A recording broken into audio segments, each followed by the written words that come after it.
With me is Robin, and Robin, welcome to our little show. Thank you. Lovely to have you here. Thank you very much. What we've got here, folks, is a Vauxhall. And in 1957, I remember going up to the Avondale post office, and one of these came through the lights and turned left, and I just went, wow, look at that.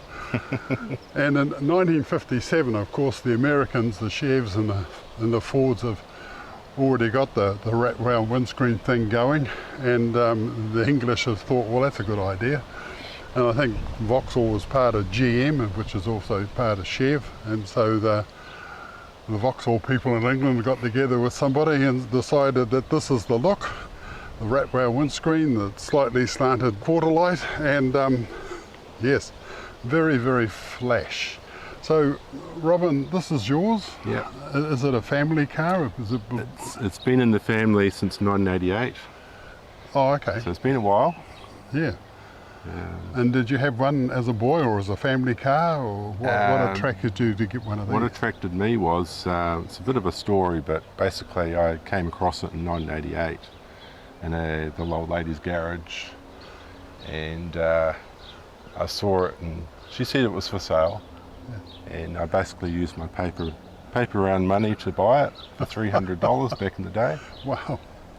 And took it home and got told off. What the hell are you doing with this? Took it home, I drove it around the backyard and practiced the clutch and everything, and then Dad said that basically the car might be a bit too old for a learner driver. Oh, okay. So we got another car, and then Dad brought this off me, restored it, and then sold it back to me in 1995. Oh, okay. So, right. And I've had it ever since. So Dad's come in handy. Dad's come in handy, all right, yeah. Thank you, Dad. Thank you, Dad, indeed. Yeah. But if you'd owned one of these brand new, you would have been it. Oh, yes. Yeah, absolutely. Do you know when they came in 1957, do you know what the difference is between the 60 and a 57? Yep. In 1957, when they first came out, the front bumpers had like round circles on the front, which gave it like the spaceship look. Oh, okay. They had them on the back as well. The exhaust came out the bumper, and they had extra chrome on the bonnet, and the interior had heaps of extra chrome. So it was really over the top for its day. Yeah. So this being the Series 2, they toned them down just a little bit. So yeah, not quite as radical as the first one.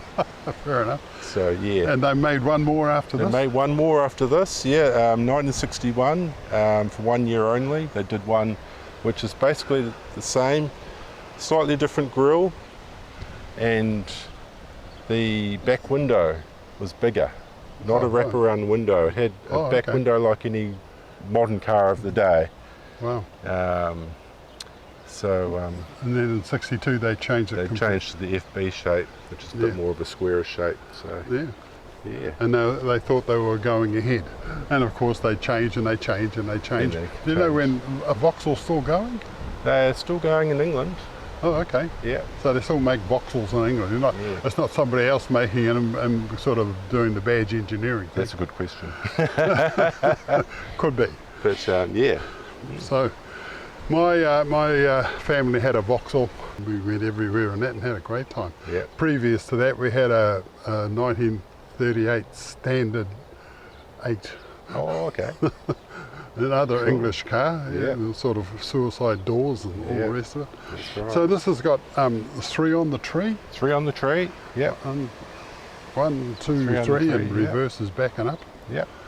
Yep. Can you sit 3 across the front? You could do, yeah. You could. Yeah, 3 in the front, 3 in the back, so it's a 6-seater. It's got the bench seat, of course. Yeah. And if you had a bench seat, the girls sat right next to you. Yeah, as they exactly. did. Yeah. And just looking at that dashboard, it's all metal, there's no plastic. It's all metal, no plastic. Very little plastic, yeah. It's all metal. And a very elaborate, Speedo dashboard. Yep. what have you, and there's a little piece in the middle. It's got a magnifying glass on it, and I think that's the how many miles you've done. That's right. And it'd be miles, wouldn't it? Yes, all the miles. Yep. Yeah. So this is miles an hour. Yep, miles an hour. Yeah. Yep. And the Americans still do miles an hour. Yeah, they do. That's interesting. And did you have to put seat belts in this to get a warrant, or does it need seat belts? It had seat belts. It already had seat belts in it. Oh, it was actually an option at the time. So whoever was the first owner would option the seat belts. Yeah. So yeah, no, it was an option for seat belts. And there's certainly plenty of, for the size that there's certainly plenty of leg room in the back. Oh, definitely. You sort of just Yep. be taken somewhere. Can we have a look at the engine? Yep.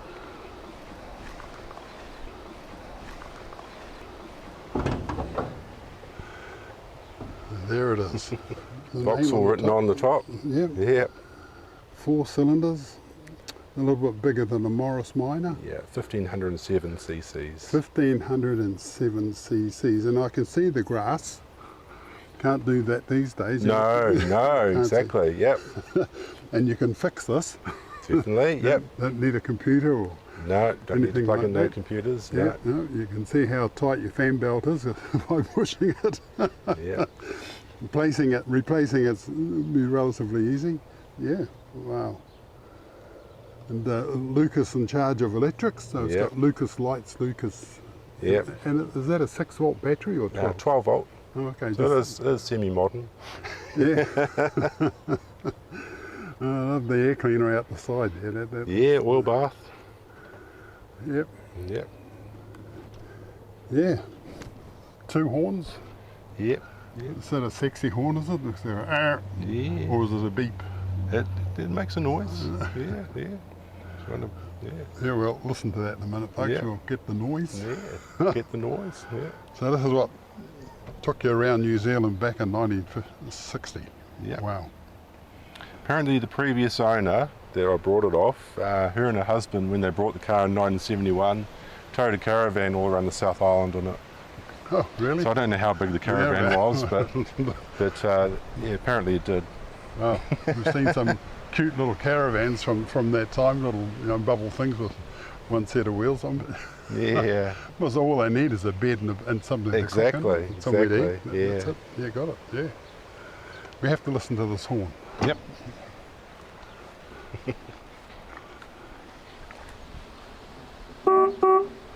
There you go. That's awesome. Oh well, we'll drop this bonnet and we'll try the seat out.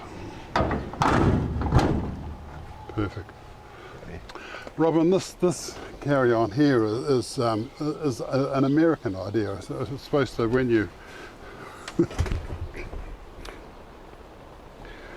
get your knees in, you're not going to sort of whack your knees on. Yeah, they say that can be a problem, but I've never whacked my knee on it yet. So. No. But I have heard it can be a problem. Yes. Click. So we'll start from the top. It goes 0 to 90 miles an hour. That's pretty quick. Does it get up anywhere near 90 miles an hour? Probably not. No. It's getting a bit busy around the speed limit, so it's quite happy at 55, 60 miles an hour. Fair enough. So you can keep up with traffic on the motorway. Definitely. Yeah. And I love the little magnifying glass that tells you how far you've gone. They've got fuel on the right hand side and water, but oil must be one of these 2 lights here. Yep. You've got the oil light and the generator light. Oh, okay. So if they come on, you've got problems. Yeah. So it all tells you everything you need to know straight in front of you. You're looking through the steering wheel, and there's a Vauxhall logo inside the steering wheel there. Yep. Is that the indicator? This? Indicators are just here. Oh, okay. I just see it's got a little knob there. I just wondered what that was for. Yeah. Who knows? And of course, 3 on the tree. The handbrake sort of pull and twist the umbrella handbrake lever. Yeah. And a valve radio. Takes a while to takes a while to warm up. Warm up, and then you get 1YA. Yeah, yeah, only AM, I think. On Yeah, that oh, one. okay. Yeah, AM. And so you'll get 1YA and all the talkie channels. Yeah. Down on just underneath that, you've got one with a lever and one without a lever. Can you just explain why this one hasn't got a lever? Yeah, this one hasn't got a lever because a heater was a factory option, and the first owner obviously didn't option a heater because obviously didn't feel like it was cold enough to need a heater. Right. Yeah. So yeah, but because it doesn't have a heater, when you open that vent up, it's on a hot day. It's very cool. Oh, right. So it's It's just really good. So where does it come out here? Does it, or underneath that? Yeah, Right, just right. pour that underneath. And I guess this little thing is an ashtray, not Yep. wrong. Yes. And a choke, Yeah. and something that didn't. Yeah, that would be the cigarette lighter, which would have been an option Oh, okay. Back in the day. back in the day. Glove box on the left hand side, of course, Yeah. and you've got this whole wrap round windscreen. Now for vision, Oh, brilliant. really. Brilliant. But, better than most cars around, and especially better than modern cars, because modern cars have got the pillars in them, Yeah, yeah. and you get that. This has big got great blind vision. spot. Yeah, this has got So- brilliant vision. So this doesn't come with Panoramic. a blind spot. Panoramic vision. Yep, So you'd recommend this panoramic vision to anybody who's definitely, thinking about buying one of these. definitely. Yeah, Absolutely. no, it's good vision, front and back. It's really good. So do you maintain it yourself? Does it need greasing? I mean, a lot of these old cars, you had to grease them sort of Yeah. at least once every six or seven. Yeah, it gets greased every now and then. I don't do a big mileage in it. No. But yeah, I do most of the work myself. If anything's a little bit over and above me, I've got a friend who can help me out. But Sure. yeah, I do most of it myself. Oh, that's amazing. It's very easy to work on. So. Yeah. Robin, just looking at this boot, you can sort of see the Chev cousin. You probably couldn't sleep in it yourself, but with the Chev cousin in America, you probably could. Yeah. But even so, there's a hell of a lot of room in there. You get 1, 2, 3, 4, 5, maybe 4 good bags in there. Yep. A couple of carry-on bags, what have you. Sure. The jack up set is that little triangle jack. Does that slot into something on the Yep. side of the car? Yep. You pull something out, put that in, and Yep. up she goes.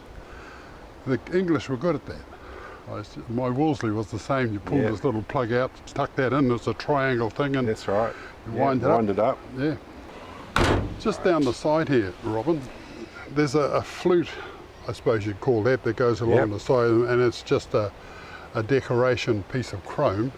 But that flute was on the early models, was up on the bonnet. That's correct. Yep. And I think it was up on the bonnet all the way back to the 1920s. Pretty much. Yeah. You know, when Vauxhall first started out, that was pretty much their trademark, was Yep. this chrome flute that went along the side of the bonnet. We saw a, what was about a 1938 Vauxhall limousine. It was sitting in a yard way up in the far north there, but it was bought for when the king was going to come and visit. Oh wow. And so they bought this limousine to cart the king around, but for whatever reason the king didn't turn up, and so it became the Prime Minister's car. Oh okay. But it too had that flute that I'm talking about Yep. down the front. It was very, very roomy. I think it was straight 6, big engine in it. But anyway, it was brought in for the king. He didn't turn up, so the Prime Minister says, well, I'll have it. Ooh, what a good idea. Yep. That's for sure. I wonder what he would have thought of something like this in 90. You know, this was way ahead of its time. Oh, definitely, Yeah. definitely. It was a bit of a shock to the system especially for England, I believe. So, yeah, it's just a radical styling, eh? It's Absolutely. just- Well, Robin, it's absolutely wonderful to be able to see a piece of New Zealand history. Here it is, metal. It goes. It does everything it's supposed to do, and people can go, wow, look at that. 1960, which is, you know, a lot of people who are watching this weren't even born then. No, not even me. Not even you. Well, I was, but anyway, so absolutely marvellous. And welcome. so there you go, folks. Thank you very much. The Vauxhall Victor, lovely piece of New Zealand history. Well, here I am in the cafe, and it's just like going back to 1950. The the chairs of the time, Formica I think it's all called, and the black and white floors. There's Elvis Presley over there, there's a jukebox over there, there's memorabilia behind me, that beautiful montage of cars behind me. There's even an old Dodgem. Remember the Dodgems that they used to show? Boom, boom, boom. Wonderful. And I'm having a big breakfast. It's bacon and eggs. And so if you come here with your group to have a look at the museum, you can sit down and have a wonderful meal before you even start. So look at that. Bacon and eggs, sausages, tomatoes, toast, mushrooms, the whole 9 yards. And a cup of tea to wash it all down. So there you go. When you come here, come and have a meal first and then enjoy yourself in the museum. The Northern Classic Commercials Club was well represented at this year's Truck Expo at Mystery Creek. An excellent variety of trucks of all different makes and models, and we've travelled with most of these trucks during Northern Classic Commercial runs that happen every couple of years. The trucks attending here today have come from all over the North Island to be put on display at this expo event, and as always, they're a very popular exhibit. There are a couple of trucks I haven't seen before, as well as some like Peter Mackenzie's FWD has been featured on Low Gear, and it's good to see Pete here. It's certainly attracting a fair bit of attention.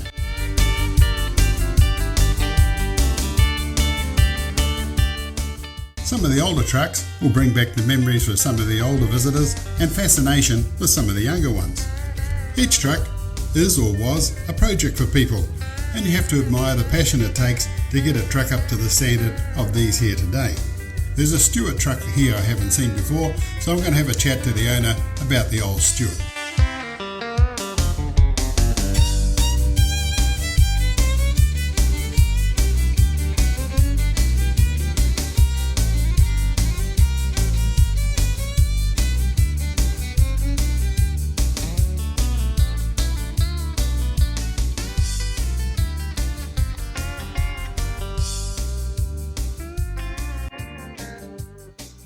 Brian, welcome to the show. Thank you. Yeah. And Brian's got this lovely Stewart, and you might remember Alan Stewart, who has some Stewarts in his shed. He's since passed away, but Stewart has quite a good history, an American truck, and it's had its time.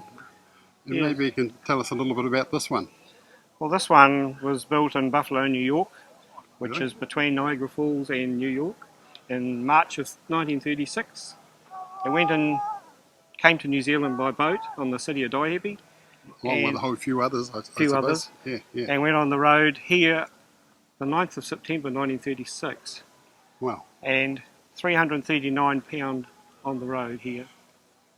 And my grandfather bought it brand new. He was a builder, and he owned it 37 years, and I've actually had it coming 44 years, so I've beaten him. You had it longer than he is. Yeah, wow. But And the 36 Buddy, and is Buddy the name of the model? Or was it? the Buddy is the model. It's Stewart is the brand of the truck, so it's the Buddy Stewart. Yeah. Yeah. And, That sounds like, yeah, I know him. It's sort of down the road. yeah, so it's always known as the Buddy in the family, and, Oh, okay. and that's how we got the number plate. And yes, it's been in the family since new, and yeah, very treasured. What power's it? It's got a Waukesha flat top 4 in it. We think it's about 2.1 litre. Well, Kesha is an interesting engine. You could buy them if you're a truck manufacturer. You could just buy one of their engines and stick it in whatever it is you were building. Yeah. We spoke to Peter Mackenzie, and I see his FWD. That's got a great big Waukesha in it. Mm-hmm. Yeah. But it's just a sort of like the junior job. It is a small motor, and when you bought their motor, they actually put your company name on the manifold, so it's Yeah. got Stewart on the manifold. Can we have a look? Yes. Yeah, excellent.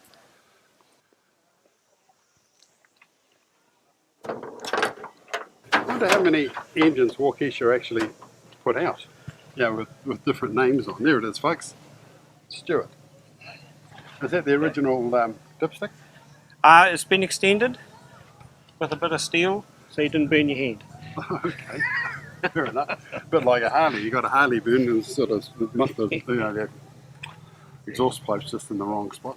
But that's pretty much simple, isn't it? It's a lovely little motor. It runs very well. Do we hear it go? We will. I'll start. Yeah.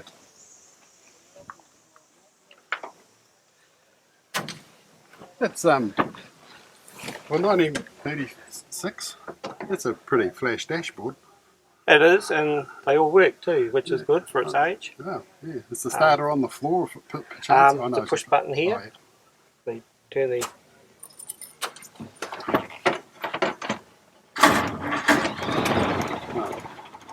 and that's just no choke, nothing. It just runs straight, and it's also got the bonnet's up, but you got air conditioning as well. Let's have a look at this engine running.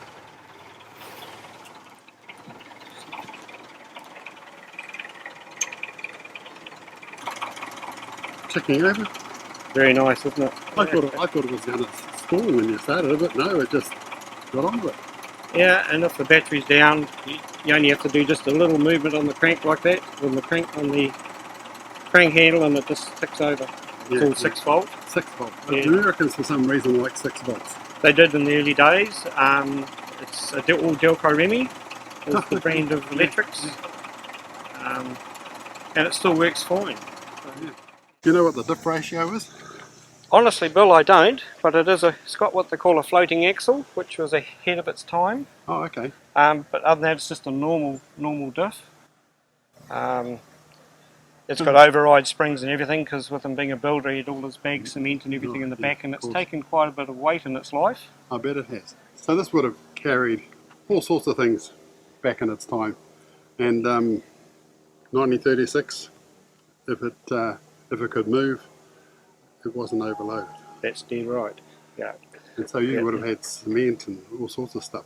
Tools, all sorts. It did have a small canopy on the back when my grandfather used it as his vehicle for his job, but also he was a very keen deer stalker, so they used to sleep in the back of this as well. And it's amazing where it can go. It would probably keep up where you go when you're four-wheel drive, I'd say. Yeah. But all the sides, everything is still original. Well, I've come into the museum now, and just looking around, there's all sorts of cars from the 50s and 60s, 30s. There's a couple of 20s in here even, and it's a magnificent collection. So there's lots and lots of stuff in this museum for you to look at, lots and lots of stuff that's going to take you right back to the day. And if you're new, well, there's lots of stuff here about New Zealand history. So if you come here, you're coming to Railside Place, which is off Rifle Range Road in Hamilton. Certainly worth a look if you belong to a car club or some sort of a club and you want a place to go. This is the place to come, and you can start off with a meal in the cafe. Come and have a look, enjoy yourselves. I absolutely recommend it. Would you like to come and catch a pig with me tomorrow? Yeah, that sounds great. Excellent.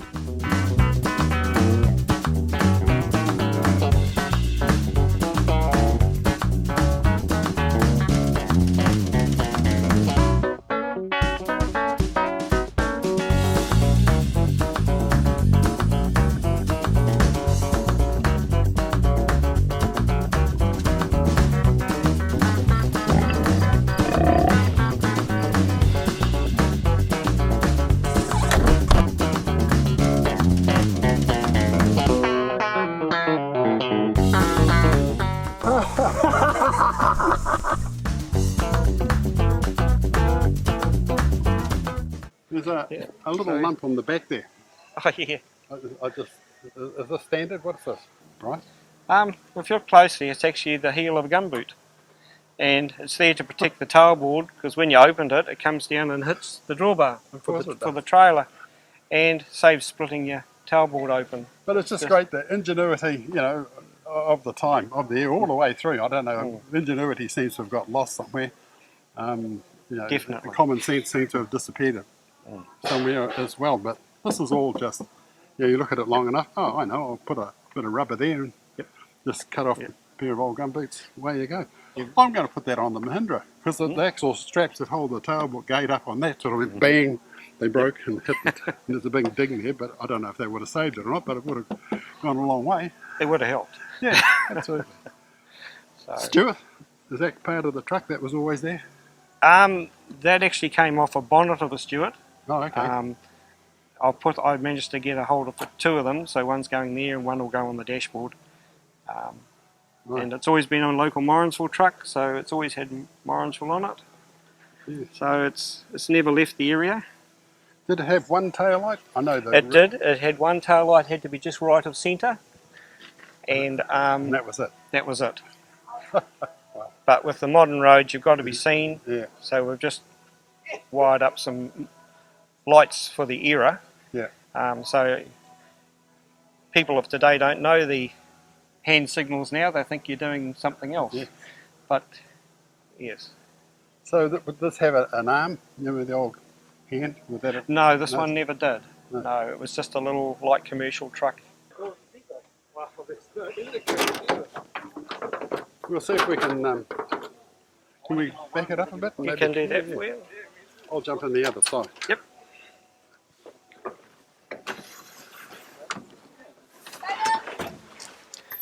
I just love the running boards. And when you went to a party, you know, there's 2 guys on each side and the beers on the back. There's not much room in here though, is there? You were rubbing shoulders pretty good, Oh, yeah, we were. Away we go. 3 years? High geared in first and low geared in top. Okay, So it's not too complicated. no, it's pretty simple.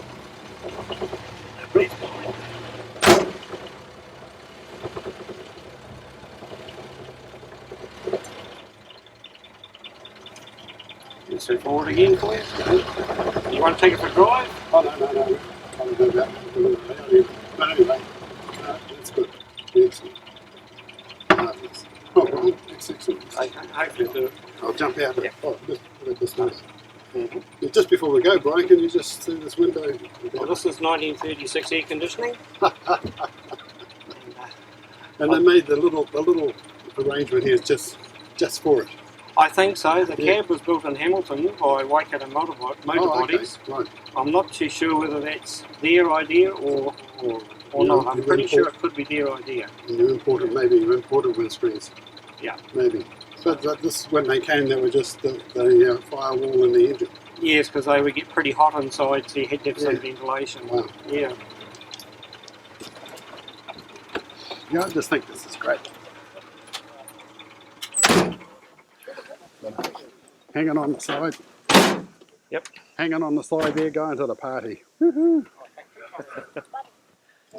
So, Brian, thank you so much. thank you, Bill. Yeah. Very There you it's a go. pleasure. There you go, folks. The old Stewart had its place in history, and they were American, and they came to New Zealand. And somewhere along the line, Brian, the government says no more American. You've got to buy British. So good that we got some. Well, this one, the Stewart company was actually gobbled up by Fargo, which went into Dodge, and it disappeared into that family. So that's where Stewart disappeared to. Fargo. And Fargo, there were 3. I think there were 3. There was a Fargo and something else that looked the same. This gets mistaken a lot for international. Oh, okay. Yeah, I suppose it does. Yeah. In It's a got lot of that ways. Look about it. Yeah. But yeah. no, it was Dodge, Fargo, DeSoto. That's it. That's the other one. Yeah, they're all the same era. Yeah, And the British had the same too. They had Dodges and Fargos, but they were, a different style. different looking. The old 1950 cabs of the time. Anyway, Oh, well, Brian. thank you very much, Bill. Thank you, mate. Yep. There you go, folks. Brian.